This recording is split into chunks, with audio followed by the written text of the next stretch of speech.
Assalamualaikum warahmatullahi wabarakatuh. Saya Rivaldo Damara dari Prodi Hukum Ekonomi Syariah kelas 6C dengan NIM 0502022068. Di sini saya akan menjelaskan hasil kerja saya yang berjudul efektivitas penyelesaian sengketa berdasar melalui arbitrase. Pertama yaitu penyelesaian sengketa biasanya melalui pengadilan dalam kurung litigasi. Tetapi di pembangunan kemudian datang penyelesaian perselisihan di luar pengadilan karena ketidakpuasan untuk menyelesaikan perselisihan melalui pengadilan. Penyelesaian sengketa aktif dapat diselesaikan di luar pengadilan, arbitrase dan pengaturan alternatif penyelesaian sengketa dalam kurung APS, yaitu konseling, negosiasi, mediasi, konsiliasi, atau penilaian faktual sebagaimana diatur oleh Undang-Undang Nomor 30 Tahun 1999. Namun yang bisa diselesaikan adalah perselisihan dalam perdagangan atau bisnis. Jadi sengketa yang timbul tidak dapat dikaitkan dengan bisnis perdamaian yang terpelihara bukanlah suatu objek penyelesaian hukum. Proses penyelesaian sengketa di luar pengadilan bersifat tertutup untuk umum dalam kurung closed door session dan kerahasiaan para pihak terjamin. Proses beracara lebih cepat dan efisien. Proses penyelesaian sengketa di luar pengadilan ini menghindari kelambatan yang diakibatkan prosedural dan administratif sebagaimana beracara di pengadilan umum. Win-win solution. Penyelesaian sengketa di luar pengadilan ini dinamakan APS, alternatif penyelesaian sengketa. APS pertama kali berkembang di negara Amerika Serikat, di mana saat itu APS berkembang karena dilatar belakangi hal-hal sebagai berikut. Yang pertama, mengurangi kemacetan di pengadilan. Banyaknya kasus yang diajukan ke pengadilan menyebabkan proses pengadilan seringkali berkepanjangan, sehingga memakai biaya yang tinggi dan sering memberikan hasil yang kurang memuaskan. 2. Meningkatkan ketertiban masyarakat dalam proses penyelesaian sengketa. Yang ketiga, memperlancar serta memperluas akses ke pengadilan. Yang keempat, memberikan kesempatan bagi terciptanya penyelesaian sengketa yang menghasilkan keputusan yang dapat diterima oleh semua pihak dan memuaskan. Dengan semangat musyawarah untuk mencapai mufakat yang sudah mengakar dalam jiwa bangsa Indonesia, APS mempunyai potensi yang sangat besar. Untuk pentingnya peran APS dalam menyelesaikan sengketa semakin besar dengan dikumandangkannya Undang-Undang Nomor 30 Tahun 1999. Nilai kooperatif dan kompromi dalam penyelesaian sengketa muncul di mana saja di Indonesia. Pada masyarakat Batak yang relatif memiliki nilai litigious, Indonesia masih mengandalkan forum rukun adat yang intinya penyelesaian sengketa secara musyawarah dan kekeluargaan. Dunia bisnis dalam menjalankan profesinya ingin agar segala sesuatunya dapat berjalan sesuai dengan apa yang telah direncanakan.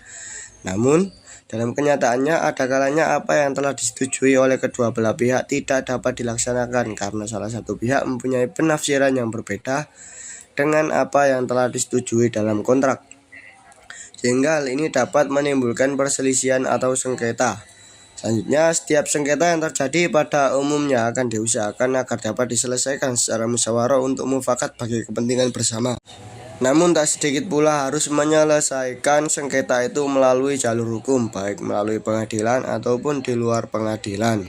Baik, untuk yang selanjutnya yaitu metode penelitian. Metode yang digunakan oleh penulis untuk menyusun artikel merupakan metode kualitatif, yang mana mengambil berbagai sumber buku, artikel, jurnal, karya ilmiah yang memuat materi efektivitas penyelesaian sengketa melalui arbitrase, sehingga penulis mencoba secara deskriptif akan materi ini dengan menganalisis sumber-sumber yang penulis dapatkan. Untuk slide selanjutnya yaitu tentang pembahasan. Kata arbitrase diambil dari bahasa Latin arbitrare yang mempunyai arti suatu kekuasaan untuk menyelesaikan suatu masalah dengan kebijaksanaan. Pada dasarnya kebijaksanaan bisa menjadi kerangka pengadilan yang luar biasa. Poin penting yang mengakui pengadilan dan pernyataan adalah kapan pengadilan menggunakan pengadilan tetap, sedangkan intervensi menggunakan pertemuan pengadilan yang dibangun khusus untuk gerakan ini. Untuk mengetahui lebih jelas apa yang dimaksud dengan penyelesaian sengketa di luar pengadilan, maka akan terlebih dahulu dikemukakan pengertian arbitrase. Perkataan arbitrase berasal dari bahasa Latin yang berarti kekuasaan untuk menyelesaikan suatu menurut kebijaksanaan.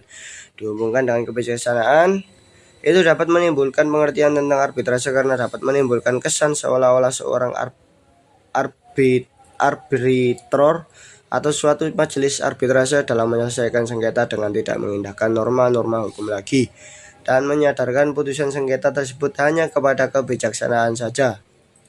Undang-Undang Arbitrase juga memberikan batasan secara otentik. Pasal 1 angka 1 mengartikan yang dimaksud dengan arbitrase adalah cara penyelesaian suatu sengketa perdata di luar peradilan umum yang didasarkan pada perjanjian arbitrase yang dibuat secara tertulis oleh para pihak yang bersengketa. Menurut Peraturan Prosedur Badan Arbitrase Nasional Indonesia (BANI), arbitrase adalah penyelesaian sengketa yang timbul dalam hubungan perdagangan, industri, keuangan, jasa, serta memberikan suatu pendapat yang mengikat tanpa adanya suatu sengketa mengenai suatu persoalan berkenaan dengan perjanjian. (Pasal 1 AD BANI). Berdasarkan pengertian arbitrase di atas menunjukkan unsur-unsur yang sama, yaitu yang pertama, adanya kesepakatan untuk menyerahkan penyelesaian sengketa baik yang akan terjadi kepada seorang atau beberapa orang pihak ketiga di luar peradilan umum untuk diputuskan. Yang kedua, penyelesaian sengketa yang dapat diselesaikan adalah sengketa yang menyangkut hak pribadi yang dapat dikuasai sepenuhnya, khususnya di sini dalam barang perdagangan, industri, dan keuangan.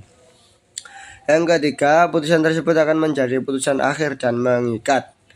Menurut hukum, dianggap wajar apabila orang-orang atau pihak yang terlibat dalam suatu sengketa mengadakan suatu persetujuan bahwa mereka menunjuk seorang pihak ketiga yang berwenang untuk memutuskan sengketa itu, sedangkan mereka berjanji untuk tunduk kepada putusan yang diberikan oleh pihak tersebut.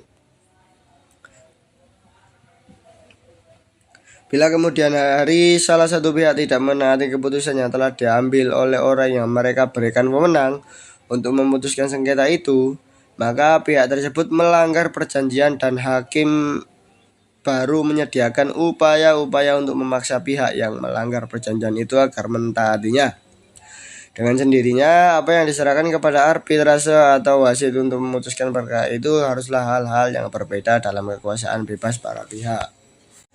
Pada prinsipnya, siapa saja dapat menjadi arbiter asal mempunyai keahlian yang diharapkan untuk menyelesaikan sengketa yang sedang terjadi. Seorang arbiter bisa seorang ahli hukum, bisa juga ahli dalam bidang tertentu dan terdiri atas 3 atau lebih arbiter. Prosedur pengangkatan arbiter melalui Pactum de Compromitendo menunjukkan dengan cara ini adalah penunjukan yang tata caranya telah ditentukan dalam kontrak sebelum sengketa terjadi. Penentuan tata cara penunjukan arbiter ini dengan menempatkan klausula khusus dalam kontrak bisnisnya. Penunjukan dengan akta kompromis adalah penentuan tata cara penunjukan yang dibuat setelah sengketa terjadi atau dapat juga terjadi penunjukan arbiter setelah berjalan kontrak bisnis.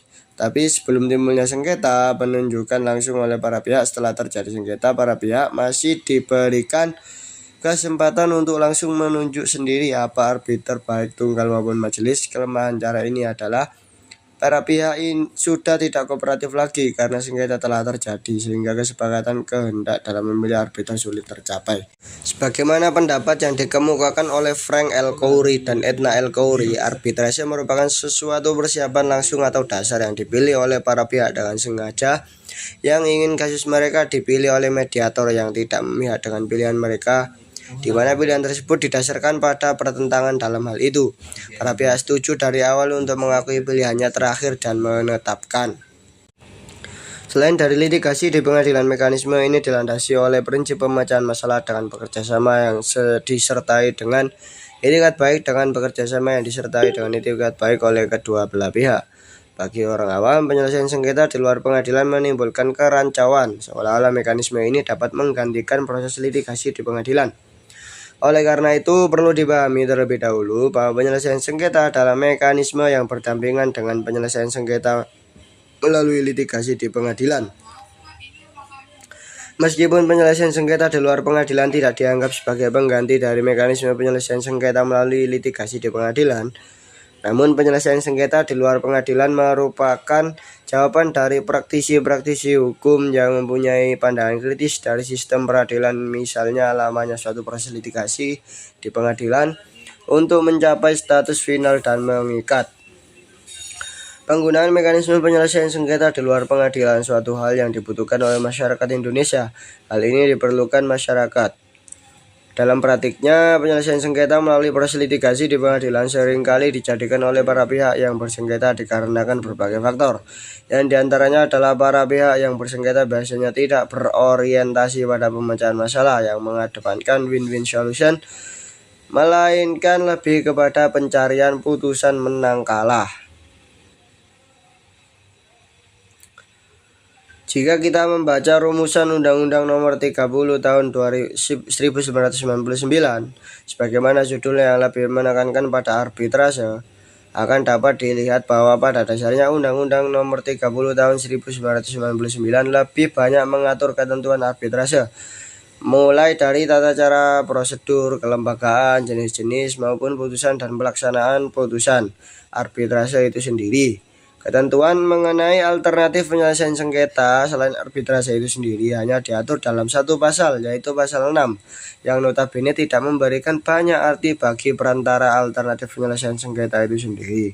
Baik, untuk slide yang selanjutnya yaitu tentang keunggulan arbitrase.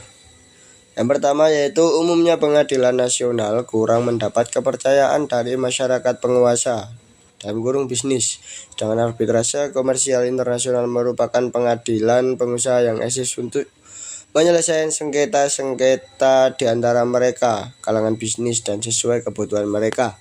Yang kedua, banyak pengadilan negara tidak mempunyai hakim-hakim yang berkompeten atau yang berspesialisasi hukum komersial internasional. Sehingga karena keadaan ini pula mengapa para pihak lebih suka cara arbitrase. Yang ketiga yaitu berperkara melalui arbitrase dinilai lebih murah. Yang keempat, berperkara melalui badan arbitrase tidak begitu formal dan lebih fleksibel. Hakim dalam hal ini arbitratornya tidak perlu terikat dengan aturan-aturan proses berperkara seperti halnya yang terjadi pada pengadilan nasional. Karena sifat fleksibilitas dan tidak adanya cara formil ini nantinya berpengaruh pula pada para pihak yang bersengketa, yakni mereka menjadi tidak terlalu bersitegang di dalam proses penyelesaian sengketa. 6. Melalui badan arbitrase, para pihak yang bersengketa diberi kesempatan untuk memilih hakim atau arbitrator yang mereka anggap dapat memenuhi harapan mereka, baik dari segi keahlian atau pengetahuannya pada sesuatu bidang tertentu.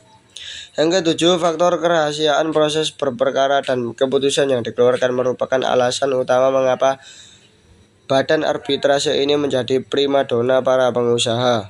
Yang kedelapan, tidak adanya pilihan hukum yang kaku dan tidak mungkin. Baik, untuk yang kedelapan yaitu tidak hanya pilihan hukum yang kaku dan tidak ditentukan sebelumnya. Untuk yang selanjutnya yaitu tentang kelemahan-kelemahan arbitrase. Yang pertama yaitu untuk mempertemukan kehendak para pihak yang bersengketa dan untuk membawanya ke badan arbitrase tidaklah mudah. Kedua pihak harus sepakat, padahal untuk dapat mencapai kesepakatan atau persetujuan itu kadang-kadang memang sulit. Yang kedua, pengakuan dan pelaksanaan keputusan arbitrase asing. Dewasa ini di banyak negara masalah tentang pengakuan dan pelaksanaan keputusan arbitrase asing ini masih menjadi soal yang sulit. Dalam arbitrase tidak dikenal adanya preseden hukum atau keterikatan kepada putusan-putusan arbitrase sebelumnya. Jadi setiap sengketa yang telah diputus dibuang begitu saja, meski di dalam putusan tersebut mengandung argumentasi hukum para ahli-ahli hukum kenamaan. Yang keempat, arbitrase ternyata tidak mampu memberikan jawaban yang definitif terhadap semua sengketa hukum. Hal ini berkaitan erat dengan adanya konsep yang berbeda dengan yang ada di setiap negara. Bagaimanapun juga, keputusan arbitrase selalu bergantung kepada bagaimana arbitrator mengeluarkan keputusan yang memuaskan keinginan para pihak. Untuk yang terakhir yaitu tentang kesimpulan. Proses penyelesaian sengketa yang diselesaikan melalui arbitrase menurut Undang-Undang Nomor 30 Tahun 1999 tentang arbitrase dan alternatif penyelesaian sengketa. Yang pertama, pemohon membuat surat tuntutan kepada arbiter atau majelis arbiter. Yang kedua, arbiter atau majelis arbiter lalu memberikan salinan atas tuntutan tersebut kepada termohon. Yang ketiga, jawaban termohon yang diterima arbiter atau majelis arbiter diteruskan kembali kepada pemohon. Yang keempat, arbiter atau majelis arbiter lalu memerintahkan para pihak hadir pada sidang pertama. Yang kelima, jawaban atas tuntutan yang diajukan termohon dapat sekaligus dijadikan tuntutan balasan oleh termohon. Tuntutan balasan tersebut akan diperiksa oleh arbiter atau majelis arbiter bersama-sama dengan pokok perkara. Yang ketujuh, pemohon dapat melakukan pencabutan permohonan tersebut apabila belum ada jawaban dari termohon atas tuntutannya. Sebaliknya, apabila termohon sudah memberikan jawaban atas tuntutan dari pemohon, pemohon tidak dapat lagi mencabut tuntutannya. Yang kedelapan, pemohon hanya dapat mengubah atau menambah surat tuntutannya apabila penambahan atau perubahan tuntutan tersebut mendapat persetujuan dari termohon dan hanya merupakan hal yang bersifat fakta, bukan hal yang menjadi dasar permohonan. Baik, sekian yang dapat saya sampaikan, kurang lebihnya saya mohon maaf. Akhiri, wassalamualaikum warahmatullahi wabarakatuh.